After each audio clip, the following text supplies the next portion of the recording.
যারা ধূমপান করে তারাই বলে ধূমপান ছেলেদের মেয়েরা বেশি পছন্দ করে। রিসার্চে দেখি বেশিরভাগ মানুষই ধূমপান করে কিউরিসিটির বসে। ছেলেরা যদি যে জিনিসটা খেতে পারে তাহলে মেয়েরা কেন খেতে পারবে না। আমরা এখানে মানববন্ধনে দাঁড়িয়েছি। আমাদের ধূমপানের 6টা আইন রয়েছে, কিন্তু এর বাস্তবায়ন নেই।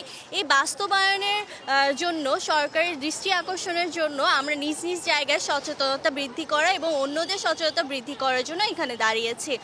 সবচাইতে বেশি আইন আমার কাছে মনে হয় যে পাবলিক প্লেসে যে ধূমপানটা করছে, এটা কিন্তু মানুষের সাথে সাথে প্রকৃতিও ক্ষতিগ্রস্ত হচ্ছে। আমাদের বায়ু দূষণের একটা মেজর কারণ হচ্ছে এই ধূমপান। পাবলিক প্লেসে যখন ধূমপান করছে তখন একটা বাচ্চা ছেলে যেতে যেতে দেখবে যে এটা জিনিসটা কি, এটার প্রতি কিউরিসিটি হবে। এবং আমরা দেখি যে বেশি রিসার্চে দেখি বেশিরভাগ মানুষই ধূমপান করে কিউরিসিটির বসে। তো এই জিনিসটা বন্ধ করার জন্য আমাদেরকে আগায় আসতে হবে এবং এর যদি আইনে প্রণয়ন হয় তাহলে আরো দ্রুত এটা সম্ভব হবে। আমাদের প্রস্তাবনা হচ্ছে যে আমরা দেখি যে বহির্বিশ্বে এরকম অনেক রয়েছে যে পাবলিক প্লেসে ধূমপান করা যাবে না, ধূমপান করলে ফাইন হবে, বা আমরা আমাদের প্রকৃতি এবং আমাদের জনগণ মানব সম্পদ গড়ে তোলার জন্য আমরা যেই ধরনের আইনের বাস্তবায়ন চাই এবং বহির্বিশ্বে যেরকম দেখাচ্ছে সেই ধরনের বাস্তবায়ন আমরা আশা করছি। ছেলেরা যদি যে জিনিসটা খেতে পারে তাহলে মেয়েরা কেন খেতে পারবে না।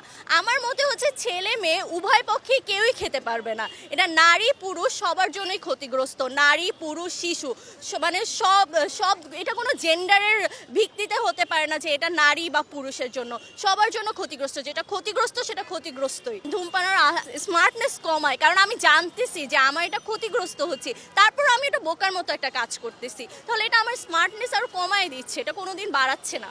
যারা ধূমপান করে তারাই বলে ধূমপান ছেলেদের মেয়েরা বেশি পছন্দ করে। তো এইভাবেই তারা তাদের মার্কেটিং করতেছে। এটা নেগেটিভ মার্কেটিং। সবার জন্য বার্তা থাকবে যে আমরা নিজ নিজ জায়গা থেকে সচেতন বৃদ্ধি করি। একটা কথা আছে না, আমরা যদি না জাগি মা কেমনে সকাল হবে, তো নিজেদের থেকে তোমার ছেলে উঠলে গো মা সকাল হবে, তবে তো নিজেদের থেকে আমরা সচেতন হই, অন্যদের সচেতন বৃদ্ধি করি। আমরা আজকে কয়েকজন দাঁড়াইছি, এর দ্বিগুণ হয়ে দাঁড়াবো। আস্তে আস্তে আমরা দেখেছি যে ছাত্র জনতা এমন কিছু নাই যে পারে না। তো আমরা সচেতন হই, আমরা তরুণ তরুণীরা সচেতন হই এবং রাষ্ট্রপক্ষের উপর দৃষ্টি আকর্ষণ করছি যেন আইনটা বাস্তবায়ন করা হয়। সত্যি বলতে তরুণ সমাজ দিন দিন ধূমপানের দিকে যে আগাচ্ছে, এটা খুবই ক্ষতিকর হয়ে দাঁড়াচ্ছে আমাদের দেশের জন্য। তো প্রথমত আমি বলতে চাই, আমাদের দেশে প্রতিনিয়ত পরোক্ষভাবে প্রায় 3,84,000 মানুষ ধূমপানের শিকার হচ্ছে। তো এই যে পরোক্ষ শিকার, এটার জন্য আমাদের যত পাবলিক প্লেস, গণপরিবহন, রেস্টুরেন্টগুলো আছে, সেখানে ধূমপানের জন্য যে নির্ধারিত এলাকাগুলো আছে সেগুলোকে আগে বিলুপ্ত করতে হবে। এছাড়াও আমরা দেখতে পাই তামাক কোম্পানিগুলো তাদের যত উন্নয়নমূলক কাজ আছে সেগুলো দিয়ে তারা তাদের প্রচারণা চালাচ্ছে যে তারা সমাজের উন্নয়ন করছে। আসলে প্রতি বছর 1,61,000 মানুষ মৃত্যুবরণ করছে শুধু তামাকের কারণে।